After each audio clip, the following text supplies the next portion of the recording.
জয় শ্রীকৃষ্ণ। রাধে রাধে বন্ধুরা। আজ আমি আমার এই ভিডিওটির মাধ্যমে এমন বিশেষ তিনটি খাবারের কথা বলবো, যা আপনাদের এই দোল পূর্ণিমার দিনে একটু হলেও কিন্তু আপনাদেরকে খেতে হবে।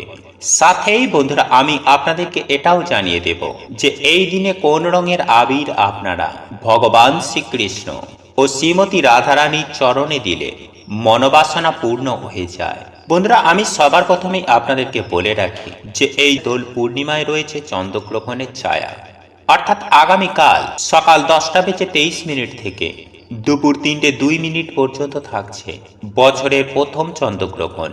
কিন্তু যেহেতু বন্ধুরা এই চন্দ্রগ্রহণ উপচ্ছায়া চন্দ্রগ্রহণ ভারত ও বাংলাদেশে দৃশ্যমান হবে না, তাই এই সময়ে আমাদের কোনো রকমের পুজো অর্চনায় কোনো বাধা নেই। তাই এই গ্রহণের সূতক কালও আমাদের মানতে হবে না। তবে গর্ভবতী মায়েরা যারা রয়েছেন তারা চাইলে এই দিনটি আপনারা মানতে পারেন। তাই বন্ধুরা এই দোল পূর্ণিমার মহাযজ্ঞে বাড়িতে কোনো রকম পুজো অর্চনায় আমাদের কোনো বাধা নেই। তবে এই মহাযজ্ঞে যদি আপনারা এই সামান্য একটি ফল বাড়িতে নিয়ে আসতে পারেন, তাহলে বন্ধুরা আপনাদের ভাগ্য কিন্তু চমকাবেই চমকাবে। এবং এই দিনে সকালে আপনারা ঘুম থেকে উঠে একটি 1 টাকার কয়েন নিয়ে যারা এই সামান্য কার্যটি করে তাদের মা লক্ষ্মীর কৃপায় অর্থ সুখ শান্তি সৌভাগ্যে জীবন ভরে ওঠে। তাদের আয় উন্নতি আগের তুলনায় অবশ্যই অনেক অনেক বৃদ্ধি পায়। এবং এই দোল পূর্ণিমার দিন যারা একটু হলেও যারা এই সামান্য খাবারটি খায় তারা অত্যন্ত পরম ভাগ্যশালী হন। তাদের দুঃখ কষ্ট দারিদ্রতা কাটে, বাধা বিপত্তির নাশ হয়, গ্রহ দোষ কাটে এবং নানান রকম সমস্যা থেকে তারা সুনিশ্চিতভাবেই বাইরে বেরিয়ে আসেন। তাই অবশ্যই বন্ধুরা আপনারা কিন্তু ভিডিওটি পুরো দেখুন। শ্রীকৃষ্ণের বজলীলার অনুকরণে এই দিনে করা দান জপ তপের ফল 1000 গুণ বেশি প্রাপ্ত হয়। আবার এই দিনে করা কিছু ভুলও মানুষের জীবন একেবারে নষ্ট করে দেয়। তাই ভুলেও বন্ধুরা এই দিনে ভগবানের চরণে এই ফুল অর্পণ করবেন না। এবং একই সঙ্গে আমি আপনাদেরকে এমন একটি বিশেষ ফলের কথা জানিয়ে দেব। এই একটি ফল আপনি যদি পূর্ণিমার দিন কোথাও পেয়ে থাকেন, তাহলে আপনাকে আর এই জন্ম মৃত্যু চক্রে ঘুরতে হবে না।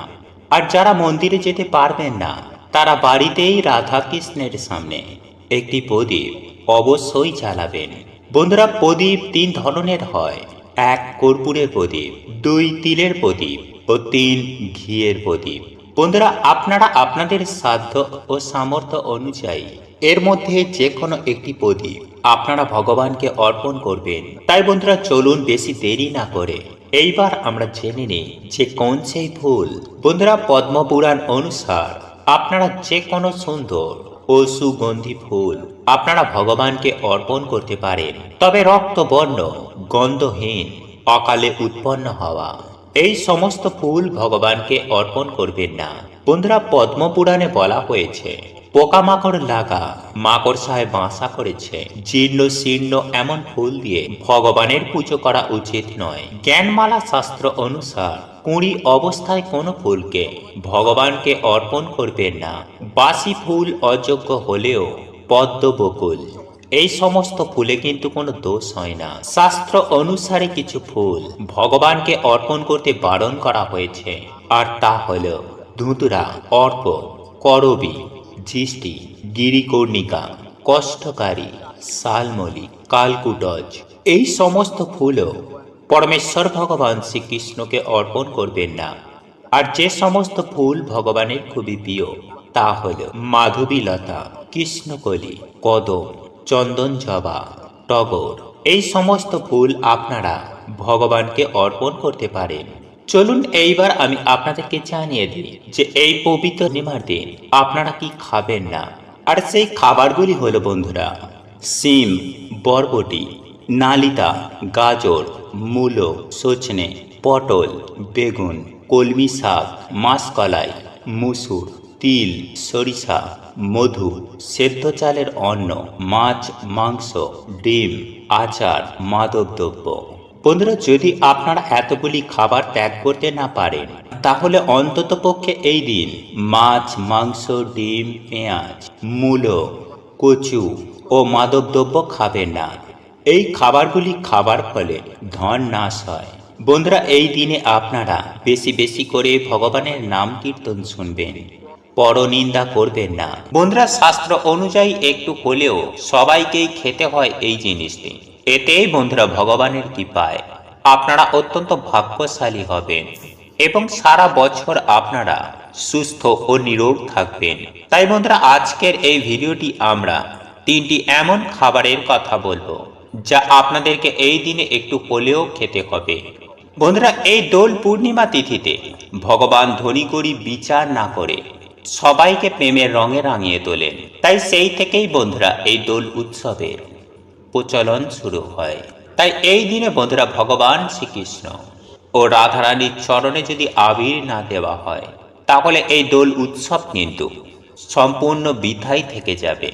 তাই এই দিনে বন্ধুরা আপনারা সকাল সকাল ঘুম থেকে উঠে স্নান করে শুদ্ধ বস্ত্র পরিধান করে লাল আবির নিয়ে আপনারা পরমেশ্বর ভগবান শ্রীকৃষ্ণ ও শ্রীমতী রাধারানীর চরণে আপনারা আবির নিবেদন করবেন এবং এটি অর্পণ করার সময় আপনারা এই মন্ত্রটি বলবেন, আর তা হচ্ছে, হে কৃষ্ণ করুণা সিন্ধু দীনবন্ধু জগৎপথে গোপেশ ও গোপিকা কান্ত রাধাকান্ত নমস্তুতে। এবং এরপর বন্ধুরা আপনারা ভগবানকে একটি তুলসী মালা নিবেদন করবেন এবং এছাড়াও পুষ্প, তুলসী পত্র এবং ভগবানকে ভোগ নিবেদন করবেন। এবং তারপর বন্ধুরা আপনারা ভগবানের চরণে যে আবির দিয়েছিলেন তা আপনারা ছোট বড় সকলকে সেই আবির কপালে দিয়ে দেবেন। তবে বন্ধুরা একটি জিনিস খেয়াল রাখবেন, যেন সেই আবির কারোর পায়ে এসে না পড়ে। এবং বন্ধুরা যারা এই দিন উপবাস রাখবেন তারা সন্ধ্যা পর্যন্ত অবশ্যই উপবাস রেখে ভগবানের সন্ধ্যা আরতি করার পর ফলমূল গ্রহণ করবেন এবং এর পরের দিন আপনারা অন্ন প্রসাদ গ্রহণ করে আপনারা উপবাস ভঙ্গ করবেন। এবং বন্ধুরা আপনারা যারা অসুস্থ রয়েছেন এবং যে সমস্ত মায়েরা গর্ভবতী রয়েছেন তারা যদি আপনারা এই দিনে উপবাস রাখতে চান বা ব্রত রাখতে চান, তারা তো নির্জলা উপবাস রাখতে পারবেন না। তাই তারা কিন্তু বন্ধুরা এই দিনে ফল, মূল, দুধ এইগুলি গ্রহণ করে উপবাস বা ব্রত রাখতে পারে। এছাড়াও বন্ধুরা আপনারা যারা উপবাস রাখতে একদমই পারবেন না তারা ভগবানের প্রসাদ গ্রহণ করবেন এবং এই দিনে নারকেল বন্ধুরা আপনারা খাবার অত্যন্তই চেষ্টা করবেন, কারণ বন্ধুরা এই দিনে নারকেল খাওয়া অত্যন্ত শুভ বলে মনে করা হয়।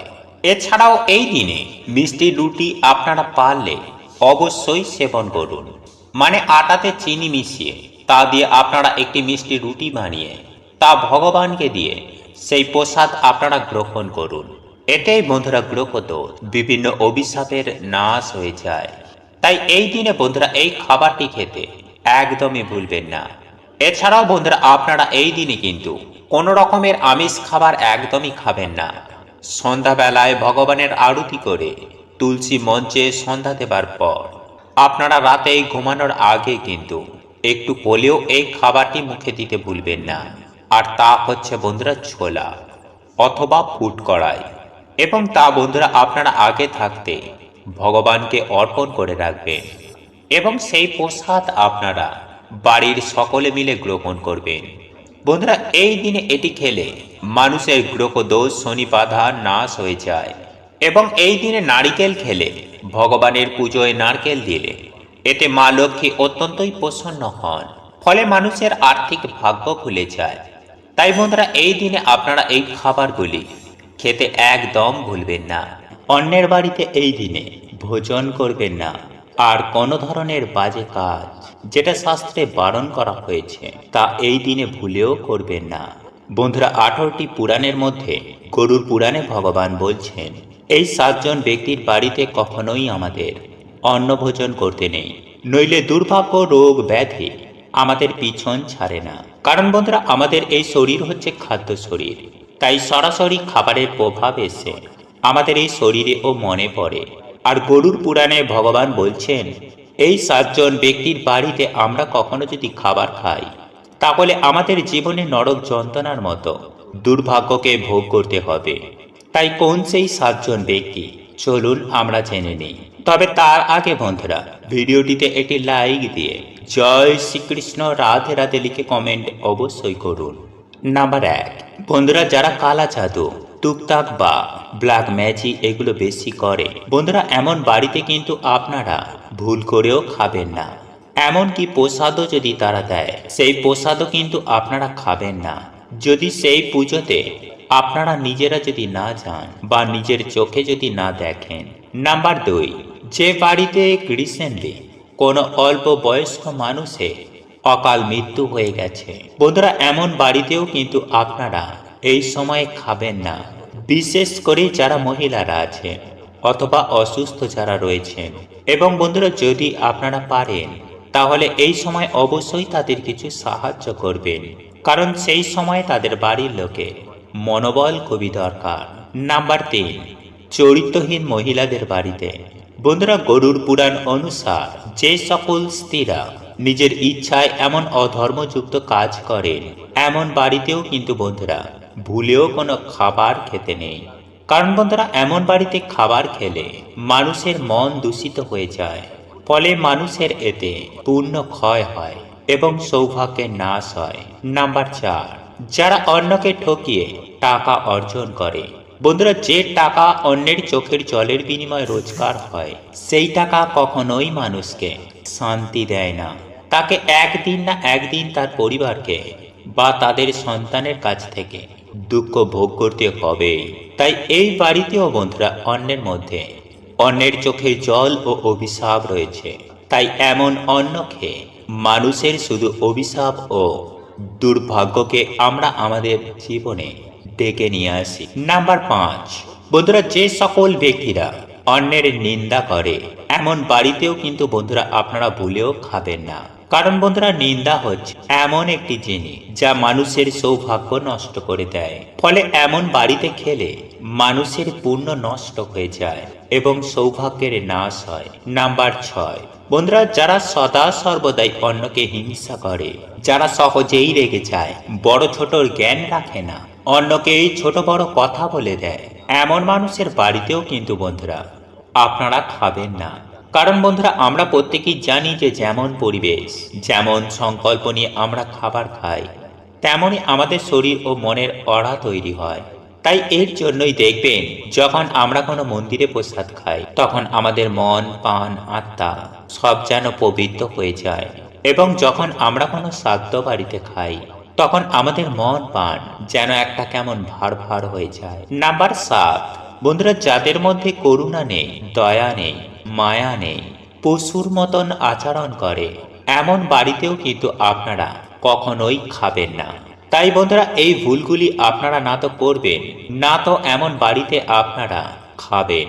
যাই হোক বন্ধুরা, এইবার আমি আপনাদেরকে জানিয়ে রাখি যে এই পবিত্র দিনে কোন সেই ফল আপনি গৃহে আনলে স্বয়ং পরমেশ্বর ভগবান শ্রীকৃষ্ণ আপনার বাড়িতে আসবেন। বন্ধুরা আপনারা প্রত্যেকেই ডমুর গাছ হয়তো দেখেছি, কিন্তু বন্ধুরা আমরা বেশিরভাগ মানুষই এটা জানি না যে এই গাছের মধ্যে ভগবান বিষ্ণুর বাস হয়। আসলে বন্ধুরা একটি পৌরাণিক কথা অনুসার যখন ভগবান বিষ্ণু নরসিংহ অবতার নিয়েছিলেন এবং যখন তার লীলা সমাপ্ত হয়ে যায়, তারপর বন্ধুরা তার নখ ডমুর গাছের নিচে রেখে দেওয়া হয়। এরপর যখন ভগবান বিষ্ণু সেই নখ নিতে আসেন, তখন দেখেন সেই নখের জন্য ডমুর গাছের গায়ে কাটা কাটা দাগ হয়ে গেছে। তখন ডমুর গাছ বলেন, হে প্রভু, আপনি আমার সাথে এমন কেন করলেন? তখন ভগবান বলেন, ডমুর এই ক্ষতিপূরণের জন্য আমি সর্বদাই তোমার কাছে নিবাস করব এবং যে শ্রদ্ধা ভক্তি সহকারে এই গাছের পুজো আরাধনা করবে, তাদের সকল মনোবাসনাও সুনিশ্চিতভাবে পূর্ণ হয়ে যাবে। তাই বন্ধুরা অগ্নি পুরাণ অনুসার কিছু কিছু গাছের মধ্যে কোনো না কোনো দেবদেবীর আশীর্বাদ রয়েছে, যেমন ধুতুরা, নীলকণ্ঠ এবং আকন্দ। বন্ধুরা এই সব গাছের মধ্যে স্বয়ং দেবাদিদেব মহাদেবের আশীর্বাদ রয়েছে। ঠিক তেমনই তুলসী, ডমুর এবং কলা গাছ। বন্ধুরা এই সমস্ত গাছের মধ্যে ভগবান বিষ্ণুর বাস। এছাড়াও বন্ধুরা আবার কিছু কিছু গাছে নেগেটিভ এনার্জির বাস হয়। তাই এর জন্যই বন্ধুরা বলা হয় যে কখনো কোনো গাছের গোড়ায় প্রস্রাব করতে নেই। এতে বন্ধুরা না জেনেই বাড়িতে দুঃখ দুর্গতি ডেকে আনি। বন্ধুরা আপনারা এই দিন একটি ঘটির মধ্যে কিছুটা গঙ্গা জল নেবেন এবং একটি ধূপ নেবেন। এরপর আপনারা সেই গঙ্গা জল ডমুর গাছের গোড়ায় ঢেলে দেবেন। এরপর আপনারা এই মন্ত্রটি 3 বার বলবেন। সেই মন্ত্রটি হলো বন্ধুরা, ওম নমো ভগবতে বাসুদেবায় নমঃ, ওম নমো ভগবতে বাসুদেবায় নমঃ, ওম নমো ভগবতে বাসুদেবায় নমঃ। বন্ধুরা এরপর ধূপ দিয়ে ভগবান বিষ্ণু ভেবে সেই গাছটির পুজো আরাধনা করুন।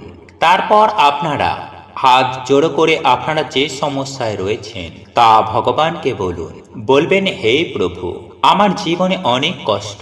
প্রভু, তুমি আমার বাড়িতে গিয়ে আমার জীবনে থাকা সমস্ত প্রকারের দুঃখ কষ্ট দারিদ্রতা রোগ ব্যাধি তুমি হরণ করে নাও এবং তোমার এই গাছের 3টি ডমুর আমাকে উপহার দাও। এরপর বন্ধুরা আপনারা গাছ থেকেই যতটা ডমুর লাগবে তা আপনারা এনে একটি লাল কাপড়ের মধ্যে বেঁধে যেখানে আপনারা টাকা পয়সা রাখেন সেখানে রেখে দেবেন।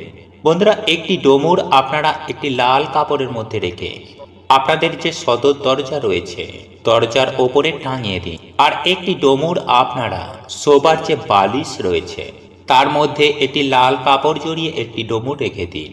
কিন্তু বন্ধুরা আপনি যদি এই কাজটি করেন তাহলে এই বালিশের মধ্যে কিন্তু আর অন্য কেউ যেন না ঘুমায়। বন্ধুরা আপনারা যদি এই ডমুর বালিশের মধ্যে রেখে 7 দিন ঘুমাতে পারেন তাহলে বন্ধুরা আপনারা নিজেরাই দেখবেন যে আপনাদের দুর্ভাগ্য কেমন সৌভাগ্যে পরিণত হয়েছে। তবে বন্ধুরা যদি আপনারা পারেন তো সেই দিন নিরামিষ আহার গ্রহণ করে তবেই এই কাজটি করবেন। আর হ্যাঁ, স্নান করে তবেই কিন্তু এই গাছের গোড়ায় যাবেন। যাই হোক বন্ধুরা, আমি আশা করব আপনারা ভিডিওটি খুব ভালোভাবে বুঝতে পেরেছি। আর যদি কোথাও বুঝতে অসুবিধা হয় তাহলে নির্দ্বিধায় আমাদের প্রশ্ন করতে পারেন। আমরা যথাসম্ভব আপনার প্রশ্নের উত্তর দেবার চেষ্টা করব।